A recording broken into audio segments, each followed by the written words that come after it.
The Atlanta is one of the latest and largest class of container ships. Known as Post-Panamax, she and her kind are too wide to sail through the Panama Canal. If she were a naval vessel, she'd be the equivalent of an aircraft carrier with a crew of several thousand men. The Atlanta has a crew of just 22, ranging from a handful of ordinary seamen who work to keep the Atlanta shipshape at all times. 5 engineers keep the ship's engines, power plants, and operating systems up and running. And a team of 4 officers work in shifts around the clock. Junior officers stand watch and keep a close eye on the weather. Second Officer Law is responsible for navigation and communications. First Officer Jonathan oversees all the crew, the safety, and daily running of the ship and all cargo loads. At the team's head is a captain who's spent all his working life at sea. Starboard 10. Starboard 10. Captain Roger Llewellyn is a man with salt water coursing through his veins. And over the years, he's developed some interesting sleeping habits. One eye open, always. We sleep with one eye open because at 25, 26 knots, you've got to jump out and up there. Up there is the bridge, and that's where the sailor who never sleeps has spent most of his last 30 years. He's sailed every ocean on the planet and visited every nation that borders the sea. Right now, the Atlanta is in the Malacca Straits, heading from Port Kelang, Malaysia, to Singapore, then north to Hong Kong.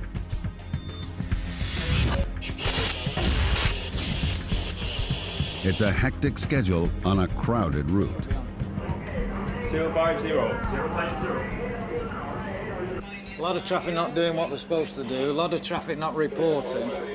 So you've got to have eyes at the back of your head. You've got to keep an eye out for everything moving, especially small coastal traffic. We've got one here, not reported, you see. He's trying to get across the bow.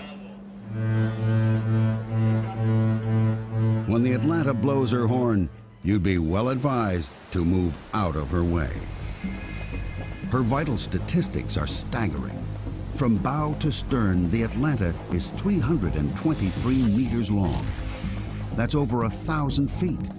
In fact, if you could tip the Atlanta up on her bow, she'd edge out the Eiffel Tower. The area of her top deck is greater than 2 football fields. Fully laden, the Atlanta weighs more than 300 jumbo jets.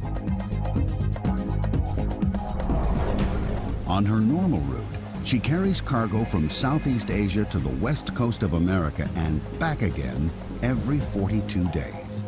These ocean giants make the Earth very small. It is a village, because one minute we're in the east, next minute we're in the west.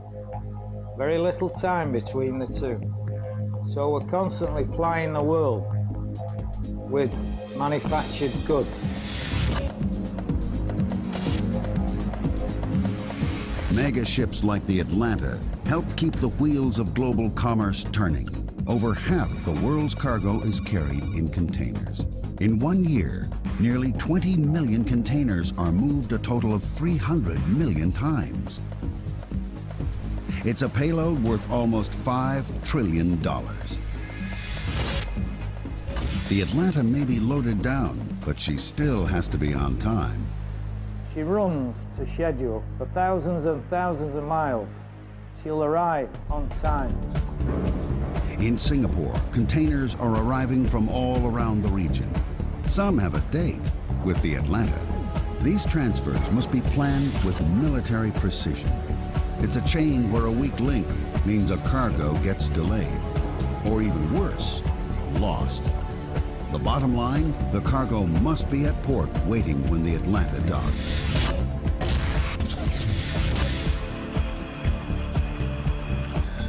Two particular pieces of cargo due for the Atlanta started their journey several thousand kilometers away in Australia.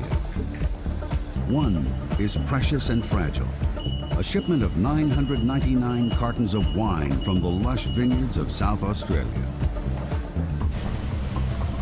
The other is also a gourmet delight, but this time highly perishable. a container load of sweet, succulent prawns. Both the wine and seafood are bound for shops and restaurants in Hong Kong, and both will require extreme care and constant supervision. OOCL Atlanta is good morning. Can I have your last port of call? The Atlanta's due in Singapore in less than 24 hours, but there's a problem. Third mate. Yes, that's correct, over. Third mate. Yeah, OOCL Atlanta, the master here. I sent it yesterday and I sent it again this morning when I left Port Caliente. Roger, but so far we've not received it. Port procedures are very strict. I give up. Without the right paperwork, ships can't enter a country's waters. Third mate, keep him there, tell him. Instead of the last 10 ports which you've already got, I'll just send you Port Caliente. Okay, no problem, no problem. Aye, aye. The captain must keep to schedule. He has 2,200 containers to move in Singapore. And he must get there on time. The Atlanta is steaming towards Singapore Harbor and the planned 2,200 container moves. This megaship is purpose-built for one thing only: to carry cargo. A mountain of cargo. All up, she can carry 8,063 20-foot containers. These are the lashing bars and the turnbuckles up. These are 20 foot. You can load 20s and you can load 40s, either or. But they still need lashing forward and aft, keep them fixed in position. Even though she hasn't yet reached her full load capacity, the captain still likes to check on the containers from the top to the very bottom. Where we are now, we're 13.6 metres underwater now. Down here, the containers are stacked 9 high. So they go 9 high, and then on deck, another 6 to 8 high. So roughly, we're stacking 17 high. From the very bottom of the stack, over 13 meters below the water, the containers rise over 44 meters. On land, it would look like a city block rising 10 stories. If laid end to end, those containers would stretch further than an Olympic marathon, nearly 50 kilometers. A little over 40 years ago, it was a different story. Products like wine would have been transported in a variety of simple boxes, and moving frozen foods over long distances was simply out of the question. Then, in the late 50s, an American, Malcolm McLean, came up with an idea that would revolutionize world trade. By packing all goods into modular containers similar in design and dimension, they could be easily transported anywhere in the world by road, rail, or sea. As the use of these containers has grown, so has the size of the ships that carry them.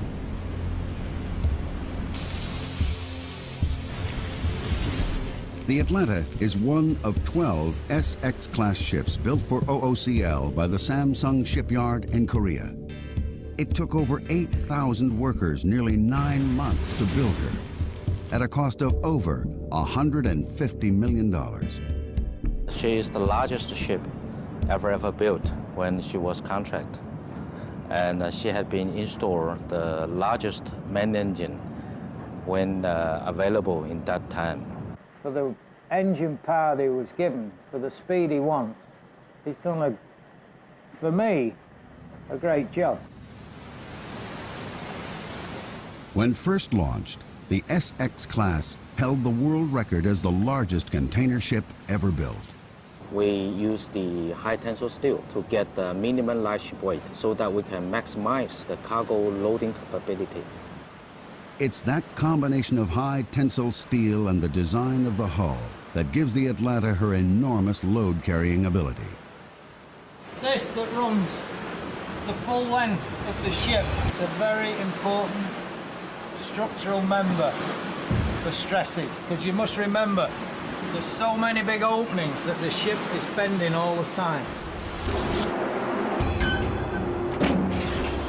In this area, when you've got 95,000 horsepower pushing this ship, the pressure is enormous. You can see that the frame structure is very heavy. So this is a high stress area, especially in heavy weather. The real pride of the Atlanta is the power plant. This is one of the world's biggest diesel engines. A 12-cylinder turbocharged monster. Its sheer size is breathtaking. The engine fills a room 6 stories high, 6 stories of incredible power. The engine peaks at 104 revolutions per minute, but generates a mind-blowing 93,120 brake horsepower. That's over 700 times more power than an average family car.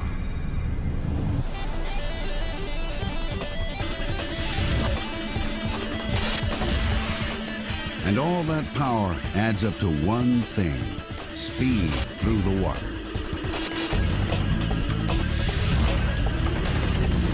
She can average nearly 25 nautical miles an hour.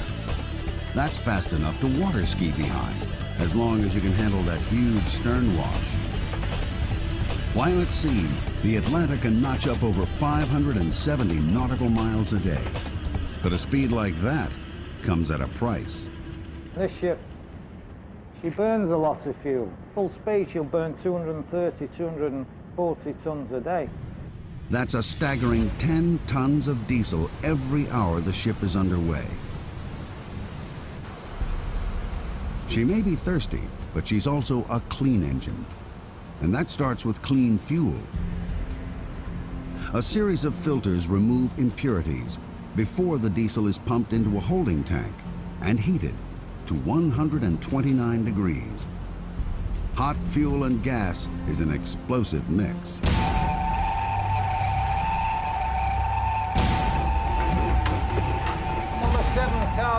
Number 7 cargo hold, the fire alarm's gone off. No other sound strikes fear into the heart of the mariner like the fire alarm. Starboard side, bay 1, starboard side. Let me know. A fire at sea can spell disaster. A small spark can soon become a fireball. The crew have to be ready to act in an instant. In the ocean, you're on your own, you've got nobody. We've got no shore facilities, no emergency services. We just rely on our own training and our own emergency services. But a fire is the worst. In an emergency like this, First Mate Jonathan rallies the crew. The captain calls the shots. We are now proceeding forward for investigation. Aye, aye. And on deck, please. Getting it right can mean the difference between survival and disaster. Both those are ready. Okay, I'm going to start the emergency fire pump. I got that. The crew have to work together closely. When the emergency pumps come on, they come on strong. Seawater is pumped onto a fire at a rate of over 4,000 liters per minute through high-pressure hoses. Training every Saturday afternoon, 2 hours of training every Saturday. We have fire drills, forward, galley, accommodation, all over the ship. Within a space of 3 months, we'll have covered every part of the ship in a fire drill. And 95% of all fires at sea are in the engine room. Meet me down at the CO2 room, you read over? Yeah, copy. Each week, the Atlanta's crew carry out an intensive fire drill. A fire in the engine room is the most dangerous of all.